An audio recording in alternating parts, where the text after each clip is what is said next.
জাদুর প্রাসাদের পরীর জাদু।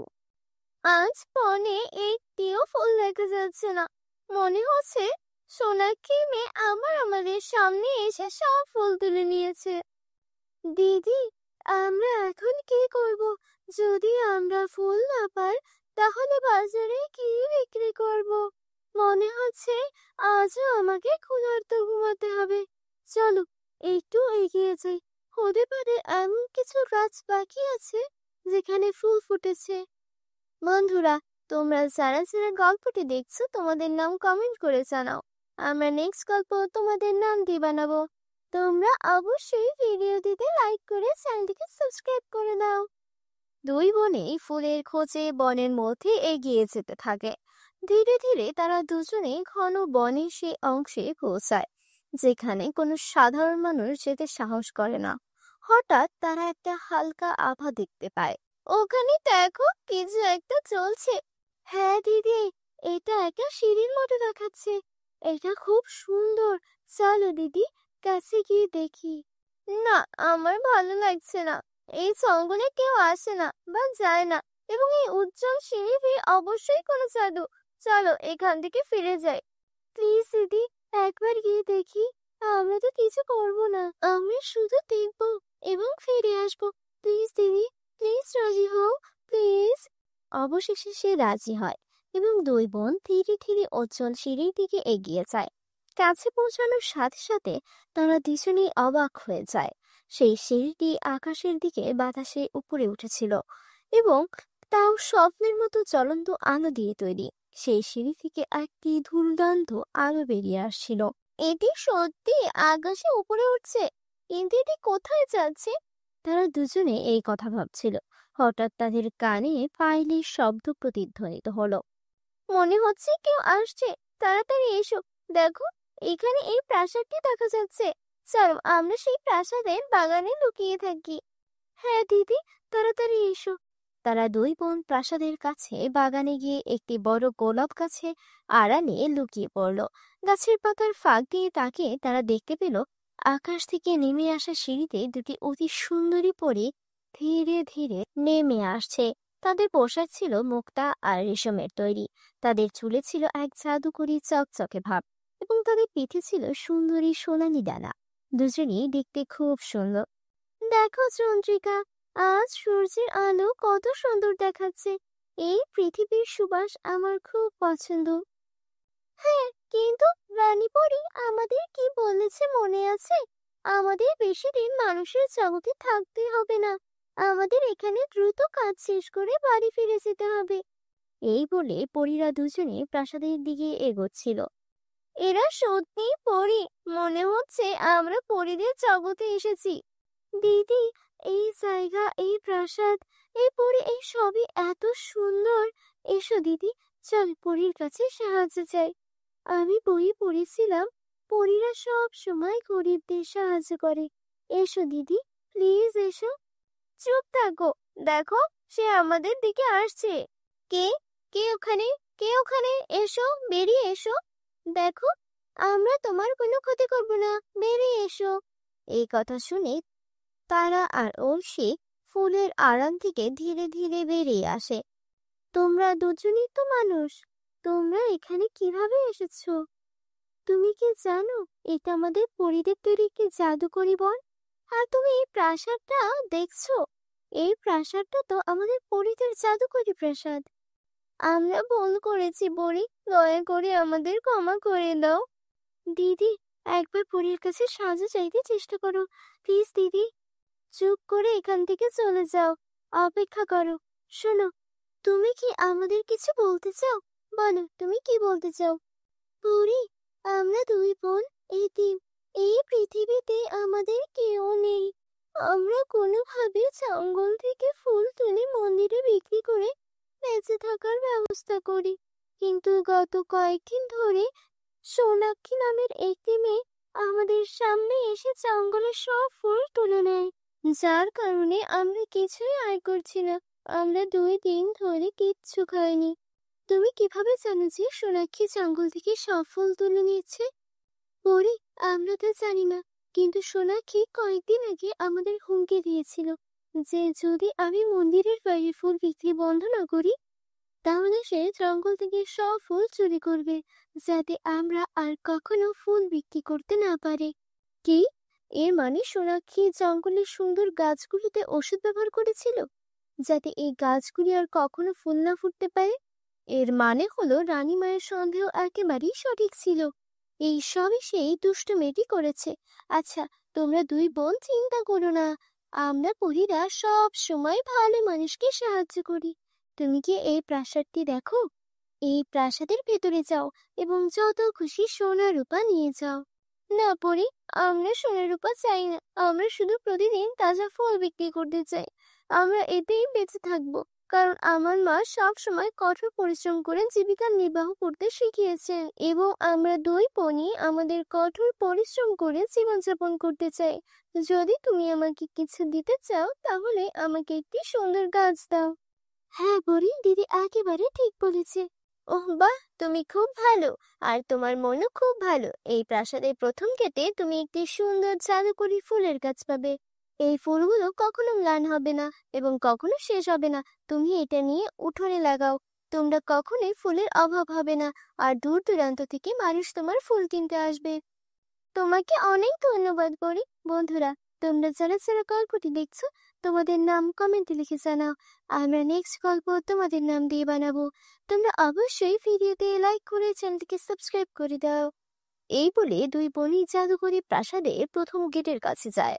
তারপর তারা দেখতে পায় যে সেখানে একটি খুব সুন্দর ফুলের গাছ লাগানো হয়েছে এবং কাছে প্রচুর সোনা ও রূপার মোজা রাখা আছে। তারপর হঠাৎ সোনা রূপার মোজা থেকে একটি আওয়াজ আসে। আরে এটা কি? তুমি কি এই সাধারণ গাছটিকে তোমার সাথে নিয়ে যাচ্ছ? আরে, যদি তোমার এটা নিতেই হয় তাহলে আমাদেরও তোমার সাথে নিয়ে যাও। আমরা ওই জাদুকরি প্রাসাদের জাদুকরি মোজা। আমরা তোমার দারিদ্র চিরতরে শেষ করতে পারি, আর তোমাকে এত ধনী করতে পারি যে তুমি তোমার পুরো জীবন আরামে কাটাতে পারো। চলো, আমাকে তাড়াতাড়ি তোমার সাথে নিয়ে যাও। না না, আমরা টাকা চাই না। এই কথা বলার পর দুই বোনই ঐন্দ্রজালিক প্রাসাদ থেকে একটি গাছ বের করে এবং পরীকে ধন্যবাদ জানিয়ে তাদের বাড়িতে ফিরে আসে। ঐন্দ্রজালিক প্রাসাদের গাছগুলো তাদের বাড়ির উঠোনে লাগায়। পরের দিন সকালে যখন সেই ঘুম থেকে উঠে, সে দেখে যে ঐন্দ্রজালিক প্রাসাদটি একটি গাছে পরিণত হয়েছে এবং এতে খুব সুন্দর এবং আশ্চর্যজনক ফুল ফুটেছে, যার সুবাস দূর দূরান্তে ছড়িয়ে পড়েছে। দিদি, এই ফুলটি খুব সুন্দর। এর আগে আমি কখনো এমন ফুল দেখিনি। হে তারা, আমি আমার জীবনে এত সুন্দর ফুল দেখিনি। এরপর দুই বোনই ফুলগুলো তুলে বিক্রি করতে যায়। কিছুক্ষণের মধ্যেই তার সব ফুল বিক্রি হয়ে যায়। অন্যদিকে এখন সোনাক্ষীর কাছ থেকে কেউ ফুল কেনে না। এটা দেখে সোনাক্ষী খুব ঈর্ষান্বিত হয়। এভাবেই দিন কেটে যায়। সীতারার ফুল কয়েকদিনের মধ্যে পুরো গ্রামে বিখ্যাত হয়ে যায়। এখন অন্য গ্রাম থেকে মানুষ তার ফুল কিনতে আসতে শুরু করেছে, কারণ তার ফুলগুলো খুবই সুন্দর এবং মনোমুগ্ধকর। কিন্তু কেউ সোনাক্ষীর ফুল কেনে না। ঐশী ও তারার ফোনের মধ্যে এমন কি আছে যে আমার কাছে নেই? ওদের কাছ থেকে কেন সকলে ফুল কিনে? সে এই আশ্চর্যজনক ফুলের গাছটি কোথা থেকে পেল? আমাকে খুঁজে বের করতে হবে। তারপর সোনাক্ষী ঐশীকে সেই ফুল সম্পর্কে সবকিছু প্রকাশ করতে বাধ্য করে। তাই এই সব ঘটেছে পরীর জাদুর প্রাসাদের ফুলের কারণে।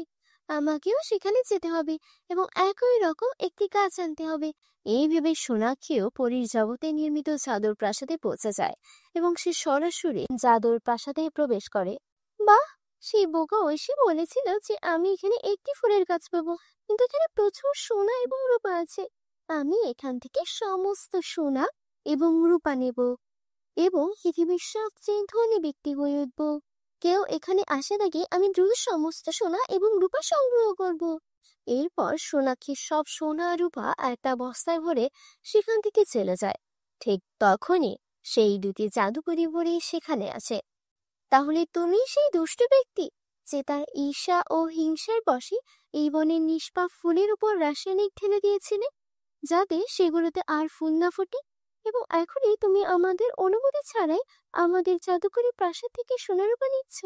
এই জন্য তোমাকে শাস্তি দেওয়া হবে। এই বলে পরী সোনাক্ষীকে বানরে পরিণত করে। এটাই তোমার কৃতকর্মের শাস্তি।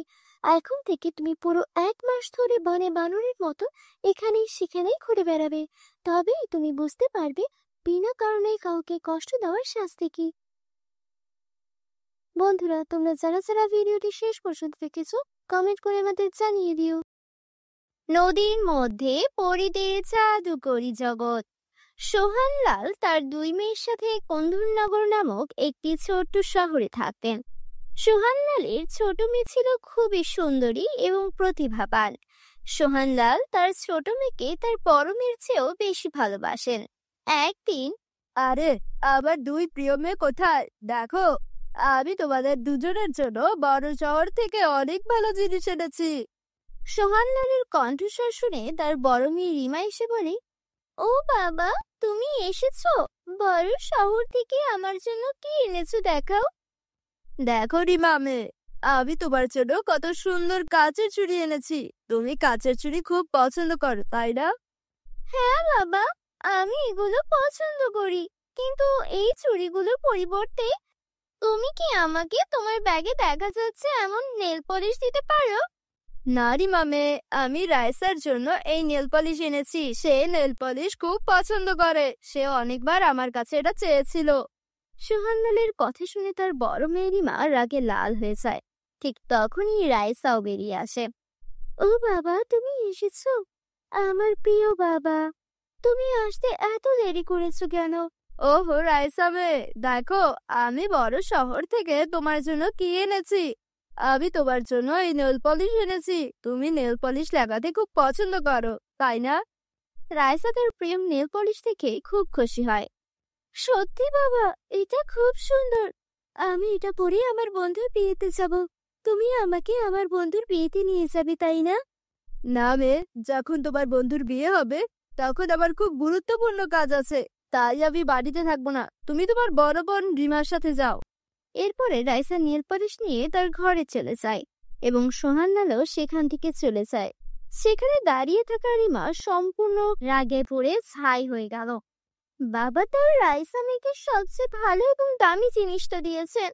বাবা সবসময় এমনটা করেছেন। আমি জানি না কেন তিনি তার ছোট মেয়েকে বেশি ভালোবাসেন, কিন্তু এখন আমি তাকে ছেড়ে দেব না। তাকে একটা শিক্ষা দেওয়া খুবই জরুরি। রিমা রাগ করে তার ঘরে চলে যায়। রাইসা তার বন্ধুর বিয়ের দিন খুব সুন্দর পোশাক পরে এবং সেই নেল পলিশও লাগায়। এইসব পরে রাইসাকে খুব সুন্দর দেখাচ্ছিল। এটা দেখে রিমা খুব রেগে যায়। তারপর 2 বোনই রাইসার বন্ধুর বিয়েতে যেতে শুরু করে। তারপর রিমা বলে, আমার মনে হয় আমাদের জঙ্গলের মধ্য দিয়ে যাওয়া উচিত। জঙ্গলের পথ ছোট, এভাবে আমরা দ্রুত তোমার বন্ধুর বাড়িতে পৌঁছে যাব। কিন্তু দিদি, ওই জঙ্গলটা খুব ভয়ঙ্কর। আমার মনে হয় না আমাদের জঙ্গলের মধ্যে দিয়ে যাওয়া উচিত। গ্রামবাসীরা বলে যে এই জঙ্গলটা খুব বিপজ্জনক। আমি তোমাকে যা বলেছি তাই করো। তোমার অতিরিক্ত বুদ্ধি ব্যবহার করো না। আমি তোমাকে জঙ্গলের মধ্য দিয়ে হেঁটে যেতে বলেছিলাম, তার মানে তোমাকে জঙ্গলের মধ্য দিয়ে হেঁটে যেতে হবে, না হলে আমি ফিরে যাব। আমি যাব না। এই বলে রিমা এগিয়ে যায়। রাইসাকে তার পিছু পিছু যেতে হয়, যদিও সে যেতে চায় না।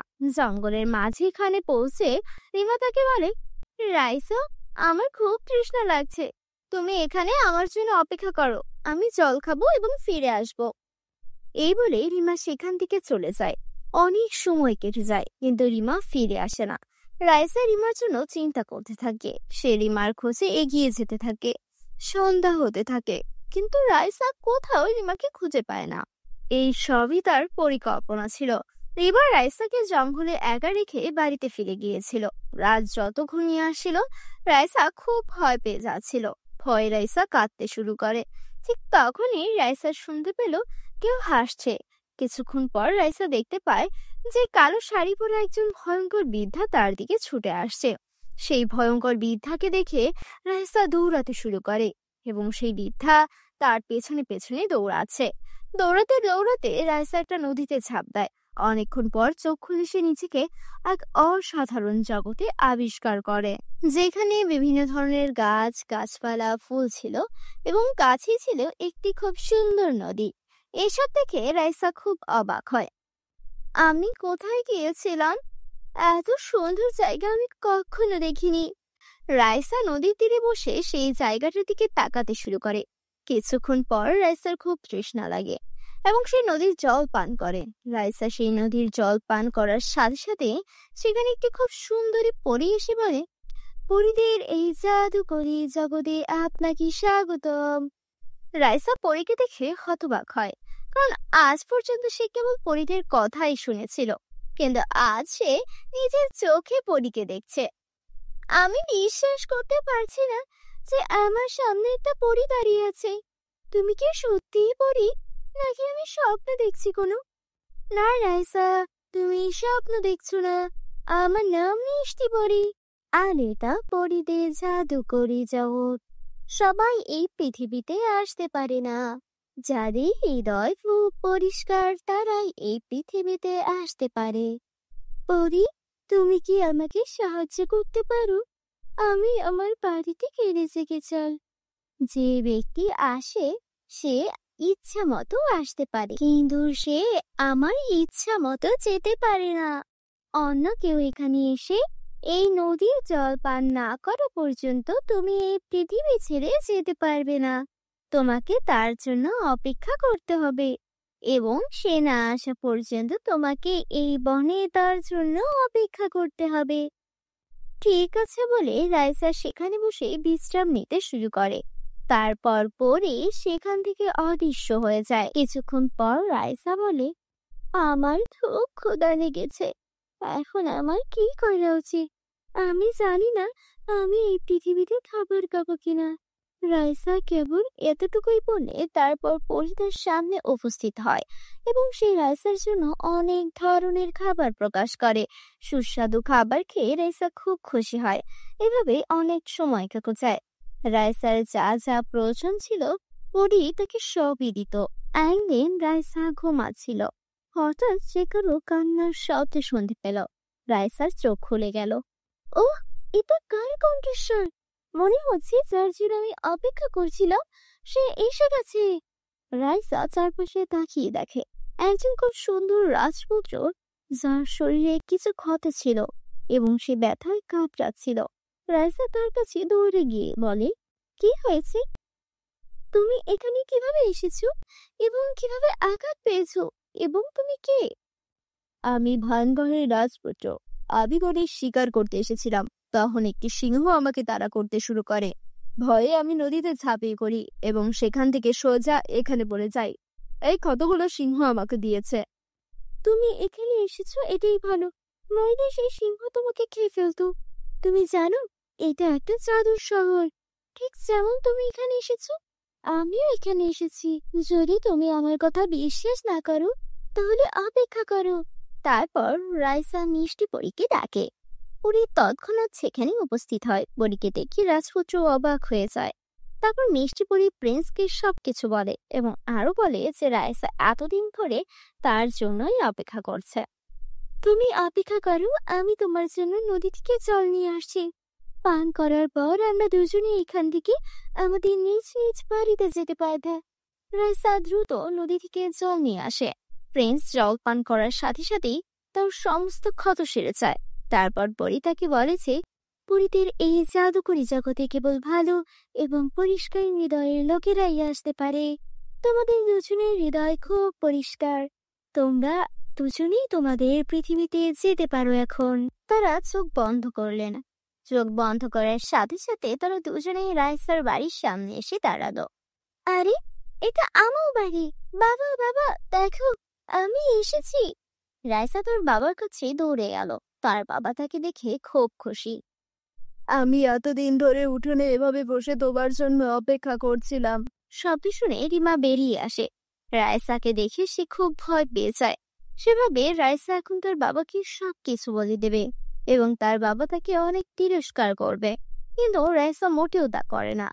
বাবা, আমি বনে দিদির পেছনে পেছনে ছিলাম। দিদি জল খেতে গিয়েছিলে এবং আমি ভুল পথে চলে গিয়েছিলাম। সব আমার দোষ। আমি সেই বনে হারিয়ে গিয়েছিলাম। তারপর এই রাজপুত্র আমাকে সেখান থেকে বের করে আনে। রিমা যখন রাইসার মুখ থেকে এই সব শুনে তখন সে বুঝতে পারে তার বোন তাকে ভালোবাসে, কিন্তু সে তার বোনকে ভালোবাসেনি। ইমা দৌড়ে গিয়ে তার বোনের কাছে ক্ষমা চাইতে শুরু করে। ঠিক আছে দিদি, এটা তোমার দোষ নয় এবং তোমার আমার কাছে ক্ষমা চাওয়া উচিত নয়।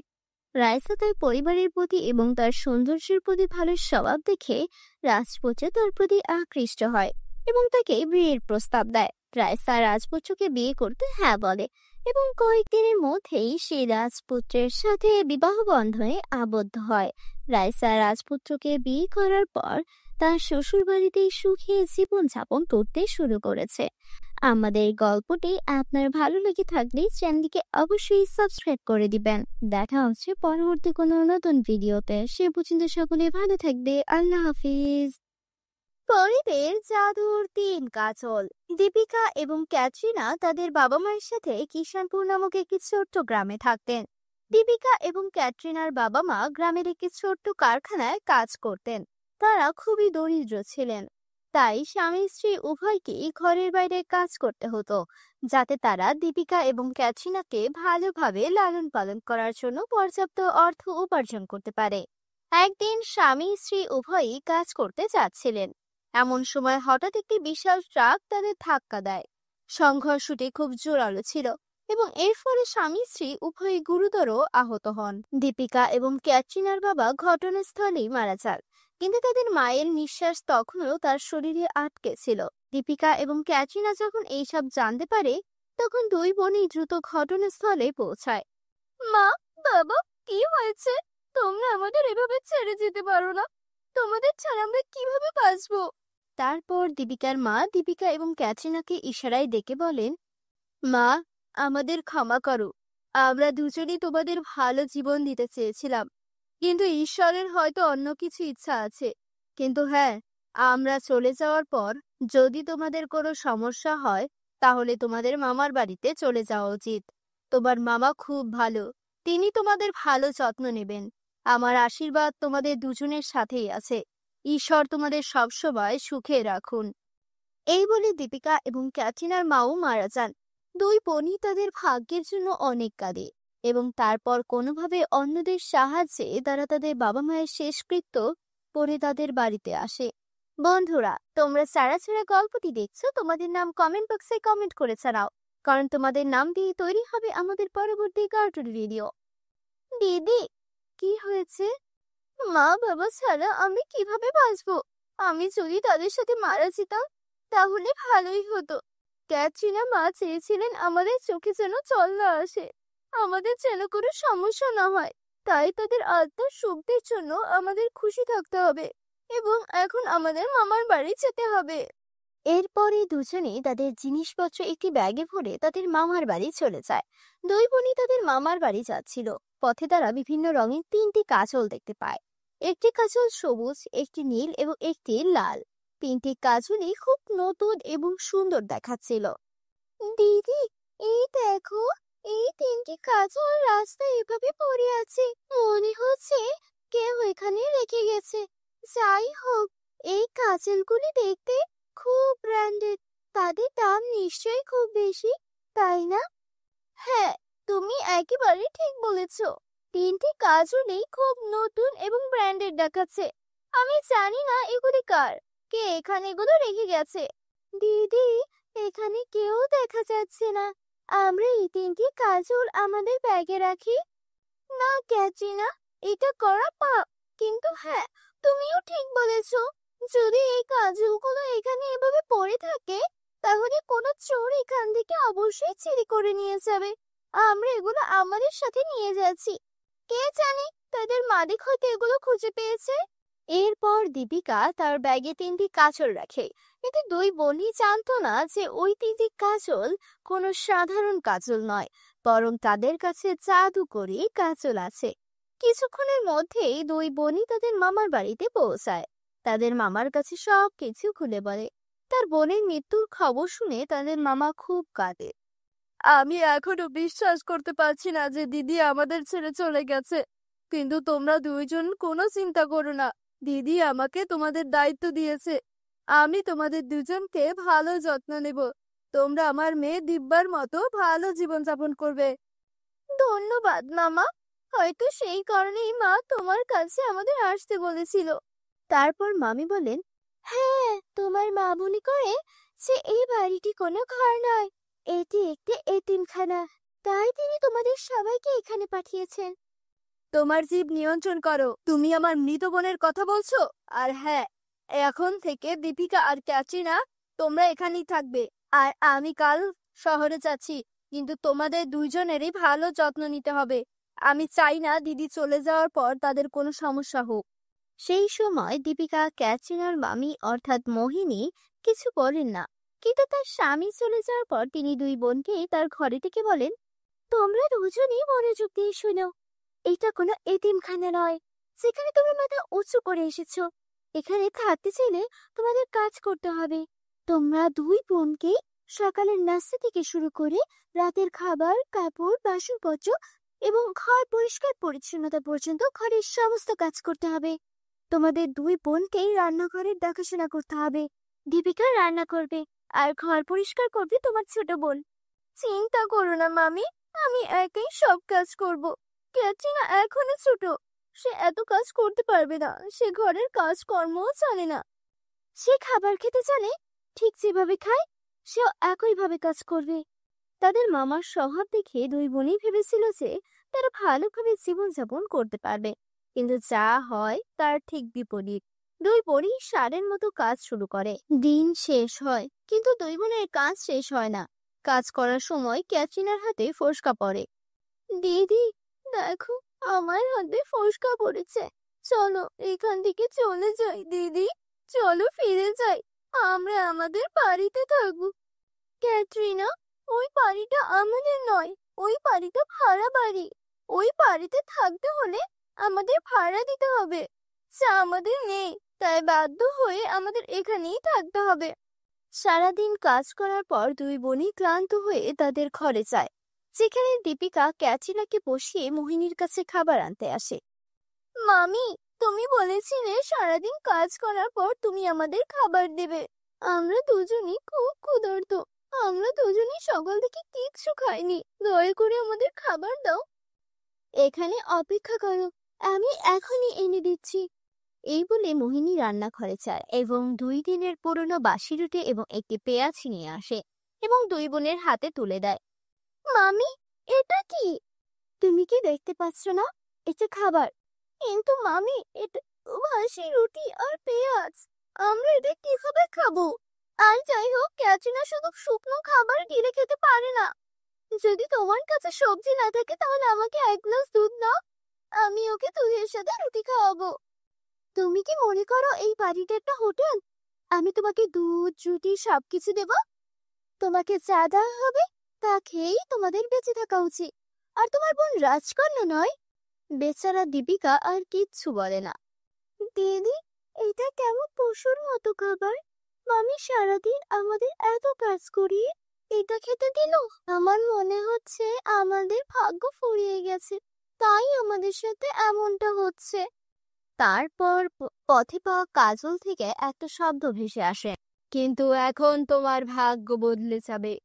আরে, এই শব্দ কোথা থেকে এলো? দুই বোনই পেছনে ফিরে তাকায় এবং তাদের পেছনে ওই 3টে জাদুর কাজল দেখতে পায়। ভয় পেও না, আমরা তিনজনই জাদুর কাজল, যা তুমি রাস্তা থেকে তুলে এনেছিলে। আমরা তিনজনেই তোমাকে সাহায্য করতে চাই। কি ধরনের সাহায্য? আমরা তিনজনই জাদুর কাজল এবং আমাদের তিনজনেরই আলাদা আলাদা ক্ষমতা আছে। যদি তুমি নীল কাজলটি খুঁজে পাও এবং যদি তুমি যে কোনো খাবার স্পর্শ করো, এটি সম্পর্কে চিন্তা করো, তাহলে তুমি সেই খাবার পাবে।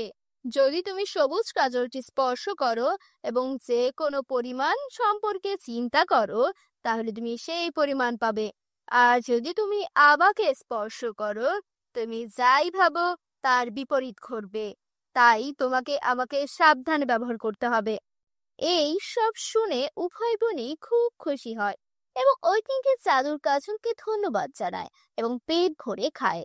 পরের দিন সকালে দুই বোনই মোহিনীর কাছে গিয়ে বলে, মানি, আমরা দুই বোনই এখান থেকে চলে যাওয়ার কথা ভেবেছি। আমরা দুই বোনই আর তোমার উপর বোঝা হতে চাই না। ভালোই হয়েছে, তাড়াতাড়ি এই বাড়ি ছেড়ে চলে যাও। দুই বোনই তাদের সমস্ত জিনিসপত্র এবং 3টি জাদুর কাজল নিয়ে সেখান থেকে চলে যায়।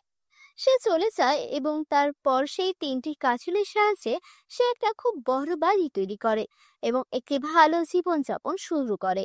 বন্ধুরা, যদি তোমাদের আমার এই গল্পটি ভালো লেগে থাকে তাহলে অবশ্যই তোমাদের বন্ধুদের সাথে শেয়ার করো। এবং হ্যাঁ বন্ধুরা, এরকম গল্প দেখতে অবশ্যই আমাদের চ্যানেলকে সাবস্ক্রাইব করো, যাতে তোমরা এরকম আকর্ষণীয় গল্প দেখতে পাও। আমি আবার তোমাদের সাথে নতুন কিছু গল্প নিয়ে দেখা করব। জাদুকরি জগতের পরীর লেহেঙ্গার জাদু। ছোট্ট একটি গ্রামে শান্তা তার সৎ মায়ের সাথে বাস করত। শান্তা একদিন ঘুমের মধ্যে স্বপ্নে দেখে সে একটা রূপকথার জগতে চলে গেছে। আরে বাহ, কত সুন্দর একটা জায়গা এটা! এখানে তো সব কিছু জাদুকরি। ওয়াও, গাছটা কত সুন্দর লাগছে। হ্যাঁ শান্তা, এটা একটা জাদুকরি জগৎ, আর তুমি এখন সেই জগতে আছো। কি জাদুকরি জগৎ? আমি সত্যি সত্যি জাদুকরি জগতে এসেছি। সঙ্গীতা একটু সামনে এগিয়ে যায় আর দেখতে পায় এক অসাধারণ সুন্দর লেহেঙ্গার গাছ। আরে বাহ, এটা তো জাদুকরি লেহেঙ্গার গাছ। আমার তো পরার মতো কাপড়ও নেই, এখন এই গাছ থেকে সুন্দর কিছু লেহেঙ্গা তুলে নিই। আরে এটা কি? এটা ছিঁড়ছে না কেন? নিচে নেমে আয়। আরে এটা তো ওরা উপরে উঠে গেল।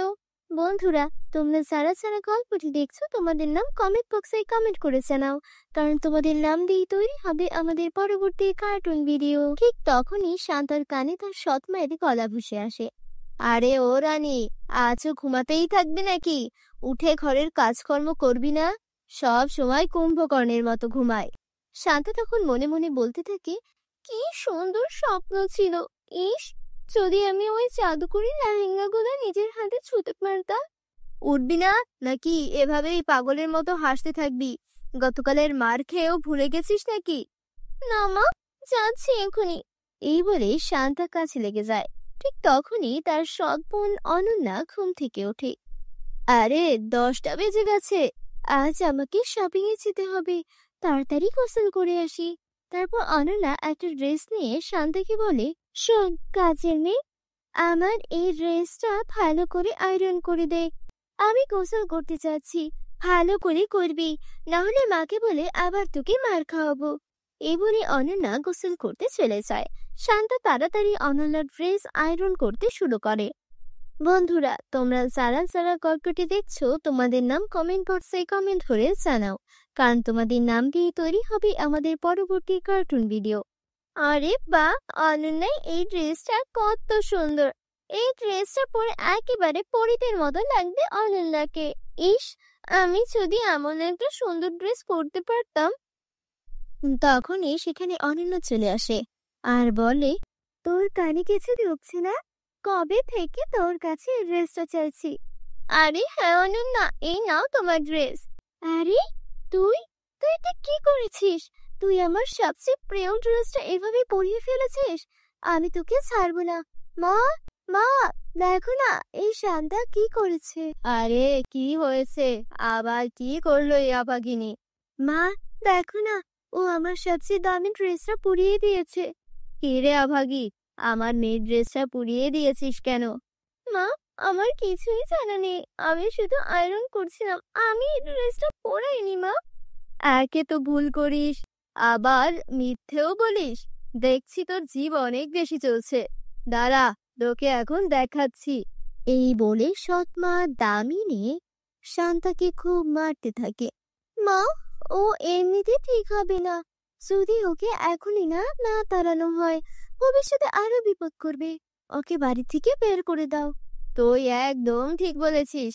এই মেয়ে কোনো কাজেই আসে না, শুধু খেয়ে খেয়ে যাচ্ছে। চল বের হ আমার বাড়ি থেকে। মা, মা, দয়া করে আমাকে মাফ করে দিন। এই পৃথিবীতে আপনাদের ছাড়া আমার আর কেউ নেই। আমি কোথায় যাব মা? আপনি যা বলবেন আমি তাই শুনবো, কিন্তু আমাকে বের করে দেবেন না প্লিজ। মা, ওর কথাই বিশ্বাস করো না, না হলে আবারও এই ভুল করবে। ঠিক আছে, আমি তোকে এক শর্তে এই বাড়িতে থাকতে দেব। তুই বাইরে গিয়ে কাজ করবি আর নিজের উপার্জনের টাকা দিয়ে আমার মেয়ের জন্য একদম সেম এরকমই ড্রেস নিয়ে আসবি। আর তখনই আমি তোকে আবারও এ বাড়িতে থাকতে দিব। আমি এখন কোথায় যাব? কিন্তু আমি বুঝতে পারছি না, ড্রেসটা তো আমি পরাইনি। আমি নিজ হাতে ওটা আয়রন করছিলাম, তবে ওটা হঠাৎ করে পড়ে গেল কিভাবে? এখন আমি সেই রকম আরেকটা ড্রেস কোথা থেকে আনবো? শান্তা সারাদিন কাজ খুঁজে এখানে ওখানে ঘুরে বেড়ায়, কিন্তু কোথাও কাজ পায় না। এক দোকানের সামনে গিয়ে বলে, মালকিন, আপনার দোকানে কোনো ছোটখাটো কাজ পাবো কি? না, এখানে কোনো কাজ নেই। কে জানে কাজের অজুহাতে দোকানে কিছু চুরি করে পালিয়ে যাবে নাকি। তোর চেহারা তো ঠিক ভিখারিনীর মতো, চল এখান থেকে। সবার কাছ থেকেই শান্তা অপমানিত হয়। এইভাবেই সন্ধ্যা নেমে আসে, আর ক্লান্ত হয়ে সে মাটিতে বসে পড়ে। তীব্র ক্ষুধায় তার পেট কাঁপছে। ক্ষুধার জন্য মনে হচ্ছে পেটের মধ্যে ইঁদুর দৌড়াচ্ছে। আমার তো এক টাকাও নেই, এখন আমি কি করব? ঠিক তখনই তার কানে মন্দিরের ঘন্টার শব্দ আসে। লাখ লাখ ধন্যবাদ ভগবান, তুমি আমার খাবারের ব্যবস্থা করেছো। তারপর শান্তা মন্দিরকে কিছু প্রসাদ নেয় আর এক গাছের নিচে বসে খেতে শুরু করে। সে প্রথম লোকমাটি মুখে তুলতেই চাচ্ছিল, তখনই এক বৃদ্ধ ভিখারিনী এসে বলে, মেয়ে, আমি অনেক দিন ধরে কিচ্ছু খাইনি, আমি খুব ক্ষুধার্ত, একটু খেতে দে মা, তোর দোয়া লাগবে, আমাকে সাহায্য কর মা। মা, এই নিন, এই খাবার আপনি খান, বেঁচে থাক মা, ভগবান যেন তোমার সব সময় সাহায্য করে। এই বলে বৃদ্ধা চলে যায়। শান্তা মন খারাপ করে হাঁটতে শুরু করে। তখনই সে দেখতে পায় এক হরিণী তার আশেপাশে লাফাচ্ছে। আমার কেন যেন মনে হচ্ছে হরিণীটা যেন আমাকে কিছু বলতে চাইছে। প্রিয় হরিণী, শান্ত হও, বলো আমি কিভাবে তোমাকে সাহায্য করতে পারি। এই শুনে হরিণী চলে যেতে শুরু করে। ওহ, বুঝেছি, তুমি আমাকে কোথাও নিয়ে যেতে চাইছো। ঠিক আছে, আমি প্রস্তুত, চলো।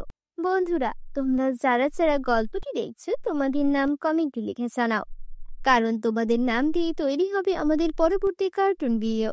হরিণী তাকে এক আশ্চর্য গাছের কাছে নিয়ে যায়। গাছটি থেকে এক আশ্চর্য রশ্মি বের হতে থাকে। দেখতে দেখতে সেই গাছটি জাদুকরি লেহেঙ্গার কাছে রূপান্তরিত হয়, আর হরিণীটি এক সুন্দর পরীতে রূপ নেয়। ভয় পেও না শান্তা, তুমি এবার স্বপ্ন দেখছো না, এটা বাস্তব। কি? আমার স্বপ্নের জাদুকরি লেহেঙ্গা? এটা সত্যি কিভাবে হতে পারে? হ্যাঁ শান্তা, যারা সৎ ভালো মন নিয়ে স্বপ্ন দেখে তাদের স্বপ্ন একদিন সত্যি হয়। তুমি সব সময় অন্যদের সাহায্য করেছো, আর যারা অন্যদের সাহায্য করে তাদের সাহায্য করতেই আমরা কোনো না কোনো রূপে ফিরে আসি। শান্তা, জাদুকরি গাছটা অদৃশ্য হওয়ার আগেই তুমি তোমার জন্য একটা সুন্দর লেহেঙ্গা নিয়ে নাও। কিন্তু পরে আমি এই লেহেঙ্গা নিতে পারি না, আমার বোন অনন্যার জন্য ঠিক এমনই একটা লেহেঙ্গা দরকার। ওর প্রিয় লেহেঙ্গাটা আমার ফুলে পুড়ে গিয়েছিল। সাদা সিধে শান্তা, সেই ড্রেসটা তুমি পরাওনি। তুমি যখন সেটা আয়রন করে অন্যকে পরতে দিয়েছিলে, ঠিক তখনই সে ওটা পাল্টে দিয়েছিল, যাতে সে তোমাকে বাড়ি থেকে বের করে দিতে পারে। কি? অনন্যা আমার সঙ্গে এমনটা করলো কেন? চিন্তা করো না, সব ঠিক হয়ে যাবে। এই নাও অনন্যা ড্রেস, এখন তুমি তোমার জন্য কাছ থেকে একটা সুন্দর লেহেঙ্গা নিয়ে নাও। তারপর শান্তা লেহেঙ্গা নিয়ে পরীকে ধন্যবাদ জানিয়ে বাড়ি ফিরে আসে। তুই কোথা থেকে এলি? তোর হাতে এত সুন্দর লেহেঙ্গা কোথা থেকে এলো? অনন্যা, এই লেহেঙ্গা আমার, এটা আমাকে জাদুকরি পরিয়ে দিয়েছেন। আর এই নাও তোমার ড্রেস। মা দেখো তো, এটা কোথা থেকে যেন চুরি করে এনেছে। না অনন্যা, এমন বলো না, আমি সত্যি বলছি, এটা আমাকে জাদুকরি পরিয়ে দিয়েছেন। ভালো, তাহলে দে লেহেঙ্গাটা, আমি এটা পরবো। না অনন্যা, তুমি এটা পরতে পারবে না। এই বলে অনন্যা লেহেঙ্গাটা পরে নেয়। মা, অনন্যাকে থামান, না হলে বড় বিপদ হয়ে যাবে। আর তখনই ভেতর থেকে অনন্যার চিৎকার আসে, মা, ও মা, আমার মুখ সাদা থেকে কালো হয়ে গেল। এটা এই লেহেঙ্গার কারণে। এখন এটা আমার শরীর থেকেও সরছে না। মা, কিছু করো। কি রে অভাগিনী, তুই লেহেঙ্গায় কি জাদুটোনা করে এনেছিস যে আমার মেয়ের এই দশা? মা, আমি আগেই বলেছিলাম এই লেহেঙ্গা শুধু আমার জন্য, এখন শুধু জাদুকরি গাছের উত্তর দিতে পারবে। চলো আমার সঙ্গে। তারা সবাই সেই গাছের কাছে যায়। পরী বলে, এটা তোমার মেয়ের কর্মফলের ফল। লোভী ও মিথ্যাবাদীদের এই পরিণতি হয়। তোমার মা মেয়ে মিলে শান্তার উপর অনেক অত্যাচার করেছ, এটা তারই শাস্তি। জাদুকরি গাছ, দয়া করে এদের ক্ষমা করে দে। ও আমার মা, ও আমার বোন। যদি ওদের কোনো ভুল হয়ে থাকে তাহলে সেই শাস্তি আমাকে দিন, কিন্তু ওদের মাফ করে দিন। এই কথা শুনে অনন্যা ও তার মা নিজেদের ভুল বুঝতে পারে আর শান্তার কাছে ক্ষমা চায়। তারপর জাদুকরি গাছ অনন্যাকে আগের অবস্থায় ফিরিয়ে দেয়। সবাই একসাথে আনন্দে বসবাস করতে থাকে। বন্ধুরা, কেমন লাগলো আমাদের আজকের এই গল্পটি কমেন্ট করে জানাও, কারণ তোমাদের নাম দিয়ে তৈরি হবে আমাদের পরবর্তী কার্টুন ভিডিও। তো দেখা হচ্ছে পরবর্তী কোনো ভিডিওতে। সে পর্যন্ত সকলে ভালো থেকো, সুস্থ থেকো। খোদা হাফেজ।